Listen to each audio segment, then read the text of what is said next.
ವಿಷಯ ಏನಂದರೆ, ಕೊಪ್ಪಳ ಜಿಲ್ಲಾ ಕುಷ್ಟಗಿ ತಾಲೂಕು ಹಿರೇಗೊಣಗರ ಗ್ರಾಮ ಪಂಚಾಯಿತಿ ವ್ಯಾಪ್ತಿಯಲ್ಲಿ ಬರ್ತಕ್ಕಂಥ 3 ಎಕರೆ ಜಮೀನನ್ನು ಗೌರವಯುತ ಘನತೆಯುತ ರಾಜ್ಯಪಾಲರಿಗೆ ನೋಂದಾಯಿಸಿದ್ದು, ಅದನ್ನು ಪರಿಹಾರ ಕೇಳೋಕ್ಕೆ ಅರ್ಜಿದಾರ ಲಕ್ಕಪ್ಪ ತಂದೆ ಭೀಮಪ್ಪ ದಮ್ಮೂರ್ ಅವರು ಏನಾದರೂ ಸಾಕಷ್ಟು ಅರ್ಜಿಗಳನ್ನು ಕೊಟ್ಟಿದ್ದಾರೆ. ಈ BJP ಸರ್ಕಾರದಲ್ಲಿ ಕೊಟ್ಟಿದ್ದಾರೆ, ಕಾಂಗ್ರೆಸ್ ಸರ್ಕಾರದಲ್ಲಿ ಕೊಟ್ಟಿದ್ದಾರೆ. ಕೊಟ್ಟರೂ ಕೂಡ ಅದು ಇಲ್ಲಿವರೆಗೆ ಸ್ಪಂದಿಸಿಲ್ಲ. ಆ ಸ್ಪಂದಿಸಲಿ ಕಾರಣಕ್ಕೇನ ಆ ಲಕ್ಕಪ್ಪ ತಂದೆ ಭೀಮಪ್ಪ ದಮ್ಮೂರ್ ಅವರು ಏನಿದ್ರೆ, ಅವ್ರ ತಂದೆಯವರ ಮಗನಾದ ತಂದೆಯವರು ಏನಿದ್ರೆ ಭೀಮಪ್ಪ ಬಸಪ್ಪ ದಮ್ಮೂರು ಮೃತಪಟ್ಟರು. ಯಾಕಂದರೆ ಈ ಪರಿಹಾರ ಸಿಗಲಾರ್ಕಂದ್ರೆ ಅವರು ಅನಾರೋಗ್ಯ ದವಾಖಾನೆಯಲ್ಲಿ ಮೃತಪಟ್ಟರು. ಈ ಒಂದು ರಾಜಕಾರಣಿಗಳಲ್ಲಿ, ಈ ಸರ್ಕಾರದವರಲ್ಲಿ ಇಂಥ ಮುಗ್ಧ ಜೀವಿಗಳನ್ನ ಬಲಿಪಶುವನ್ನು ಮಾಡ್ತಾ ಇದ್ದಾರೆ. ಯಾಕೆ ಮೇಲಿಂದ ಒಂದು ಆದೇಶ ಬಂದ ಇವರು ಕೊಡ್ತಾ ಇಲ್ಲ ಅಂತಕ್ಕಂಥ ನನ್ನ ಪ್ರಶ್ನೆ. ಇವತ್ತು ಜಿಲ್ಲಾ ಪಂಚಾಯತಿ ಮತ್ತು ತಾಲೂಕ್ ಪಂಚಾಯತಿಗೆ ಅವರ ಮೇಲೆ ನಾವು ದೂರು ಕೊಟ್ಟಿದ್ದೀವಿ. ಇವತ್ತು ನಮ್ಮ ಉಪಮುಖ್ಯಮಂತ್ರಿ DK ಶಿವಕುಮಾರ್ ಕಾರ್ಯಾಲಯಕ್ಕೆ ಹೋಗಿ ನಾವು ಭೇಟಿಯಾಗಿ ಆಪ್ತ ಕಾರ್ಯದರ್ಶಿ ಭೇಟಿಯಾಗಿ ನಾವು ಮನವಿ ಕೊಟ್ಟಿದ್ದೀವಿ. ಮತ್ತು ಮಾನ್ಯ ಮುಖ್ಯಮಂತ್ರಿಗಳು ನಮ್ಮ ನಿಮ್ಮೆಲ್ಲ ಮೆಚ್ಚಿನ ನಾಯಕರಾದ ಸಿದ್ದರಾಮಯ್ಯ ಸಾಹೇಬರು ಅವರ ಅಧೀನ ಕಾರ್ಯದರ್ಶಿ ಅವರಿಗೆ ಕೊಟ್ಟಿದ್ದೀವಿ. ಇವರಿಬ್ಬರು ಆ ಒಂದು ಜಿಲ್ಲಾ ಪಂಚಾಯತಿ ತಾಲೂಕ್ ಪಂಚಾಯತಿ ಅವರಿಗೆ ಕಠಿಣವಾದ ಒಂದು ಕ್ರಮ ತೆಗೆಯಬೇಕು. ಅವರಿಗೆ ಪರಿಹಾರ ಮುಟ್ಟುವಂಥ ವ್ಯವಸ್ಥೆಯನ್ನು ಮಾಡಬೇಕು.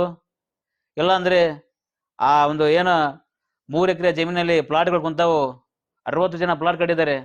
ಆ 60 ಜನನ ಪ್ಲಾಟ್ಗಳನ್ನ ಧ್ವಂಸ ಮಾಡಿ ಅಲ್ಲೇ ಭೂಮಿ ಉಳುವಂಥ ಕೆಲಸ ನಾವು ಮುಂದಿನ ದಿನದಲ್ಲಿ ನಮ್ಮ ಪಾರ್ಟಿ ಮೂಲಕ ನಾವು ಮಾಡ್ತೀವಿ ಅಂತಕ್ಕಂಥ ಮಾತನ್ನು ಇವತ್ತು ಹೇಳಕ್ಕೆ ಇಷ್ಟಪಡ್ತೀನಿ. ಅದಕ್ಕಾಗಿ ಎಚ್ಚರಿಸಿಕೊಂಡು ನಮ್ಮ ಜಿಲ್ಲಾ ಪಂಚಾಯತಿ CO ಮತ್ತು ತಾಲೂಕ್ ಪಂಚಾಯತಿ EO ಅವರು ಕೂಡಲೇ ಅವರಿಗೆ ಪರಿಹಾರನ ಕೊಡಬೇಕು. ಗೌರವಯುತ ಘನತೆಯುತ ರಾಜ್ಯಪಾಲರು ಮಾಡಿದ್ದಾರೆ. ರಾಜ್ಯಪಾಲರ ಮಾಡಿ ಕಾರ್ಡ್ ಶಿಫಾರಸು ಮಾಡಿ ಜಿಲ್ಲಾದವ್ರಿಗೆ ಕಳಿಸಿದ್ರು ಕೂಡ ಅವ್ರು ವ್ಯಾಲ್ಯೂ ಇಲ್ಲ. ಅವರಿಗೆ ಒಂದು ಗೌರವಯುತ ಒಂದು ಘನತೆಯುತ ಒಂದು ರಾಜ್ಯಪಾಲರು ಬೆಲೆ ಇಲ್ಲ ಅಂದ್ರೆ ಏನಿದು? ಅವ್ರ ಲೆಟರ್ಗೆ ಒಂದು ಕಿಮ್ಮತ್ತಿಲ್ಲ ಅಂದ್ರೆ ಹೆಂಗೆ? ಇವರೊಂದು ಜಿಲ್ಲಾದವರಾಗಿ ಒಂದು ರಾಜ್ಯ ಮಟ್ಟದ ಅವ್ರು ಮಾಡ್ಕೊಡಿಸಿ ಕೊಡ್ತಾ ಇಲ್ಲ ಅಂದ್ರೆ ಏನು ಅರ್ಥ ಇದು? ನೋಡ್ರಿ, ಮಾನ್ಯ ನಮ್ಮ ಯುವ ಸಾಹೇಬ್ರೆ ಮತ್ತು CO ಸಾಹೇಬ್ರೆ, ನೀವು ಕೂಡಲೇ ಹೆಚ್ಚಿಸ್ಕೊಂಡು ಆ ನೊಂದೋಗೈತಿ ಪಾಪ ಅದು ಪರಿಹಾರಕ್ಕೆ ಅಡ್ಡಾಡಿ ನೊಂದು ಜೀವ, ಅದು ನೊಂದು ನಿನ್ನೆ ಮೃತಪಡ್ತದು. ಆ ಒಂದು ಮೃತಪಟ್ಟ ಜೀವಕ್ಕೆ ಬೆಲೆ ಕಟ್ಟಕ್ಕಾಗತ್ತೆ? ನಾವೆಲ್ಲರೂ 1 ಕೋಟಿ ಕೊಟ್ಟರು ಆ ಜೀವ ಸಿಗಲ್ಲ, ಅದು ಮೃತಪಟ್ಟು ಹೋಯ್ತು. ಈ ಪರಿಹಾರ ಸಂಬಂಧ ಅಡ್ಡಾಡಿ ಮೃತಪಟ್ಟದು.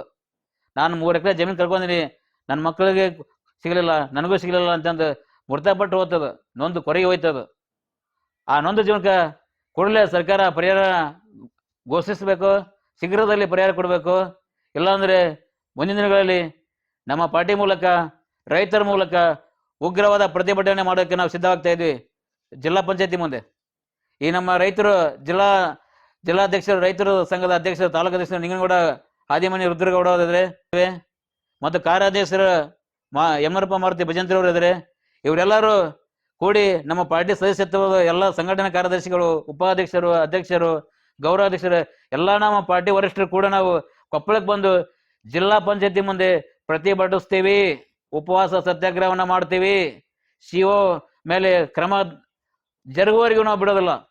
ಅವರಿಗೆ ಪರಿಹಾರ ಶೀಘ್ರದಲ್ಲಿ ಘೋಷಣೆ ಮಾಡಬೇಕು, ಪರಿಹಾರ ಕೊಡಬೇಕು. 30 ರಿಂದ 50 ಲಕ್ಷ ಪರಿಹಾರ ಕೊಡಬೇಕು 3 ಎಕರೆ ಜಮೀನಿಗೆ. ಕೊಡಲ್ಲ ಅಂದರೆ ಮುಂದಿನ ದಿನಗಳಲ್ಲಿ ನಾವು ಹೇಳಲ್ಲ, ಅದನ್ನು ಮಾಡಿ ತೋರ್ಸಕ್ಕಂಥ ಮಾತನ್ನು ಹೇಳ್ತೀವಿ. ಕೊಪ್ಪಳ ಜಿಲ್ಲೆ ಕುಷ್ಟಗಿ ತಾಲೂಕು ಹಿರೇಗೌಡನಗರ ಗ್ರಾಮದ ಲಕ್ಕಪ್ಪ ದಮ್ಮೂರು ಇವರ 3 ಎಕರೆ ಜಮೀನು ರಾಜ್ಯಪಾಲರಿಗೆ ಶಿಫಾರಸ್ತಾಗಿದೆ. ಅವರು ನಿನ್ನೆ ದಿವಸ ಮೃತಪಟ್ಟರು, ಅವ್ರ ತಂದೆಯವರು. ಆ ಮೃತಪಟ್ಟ ದೇಹಕ್ಕೆ 3 ಎಕರೆ ಜಮೀನು ಪ್ಲಾಟಿಗೆ ಕೊಟ್ಟಿರುತ್ತಾರೆ ರಾಜ್ಯಪಾಲರ ಶಿಫಾರಸ್ತು ಆಗಿ.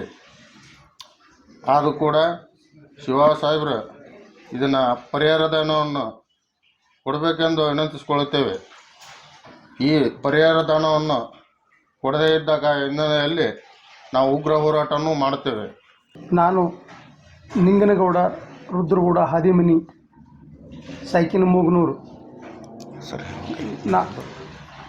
ನಾನು ರಾಣಿ ಚೆನ್ನಮ್ಮ ಪಾರ್ಟಿಯಲ್ಲಿ ಕಾರ್ಯಾಧ್ಯಕ್ಷರಾಗಿ ಕಾರ್ಯನಿರ್ವಹಿಸುತ್ತಿದ್ದೇನೆ.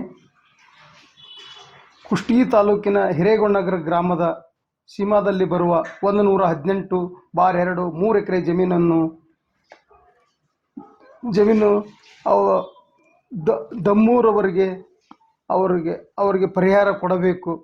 ಕೊಡದಿದ್ದರೆ ನಾವು ಉಗ್ರ ಹೋರಾಟ ಮಾಡಲು ಸಿದ್ಧರಿದ್ದೇವೆ.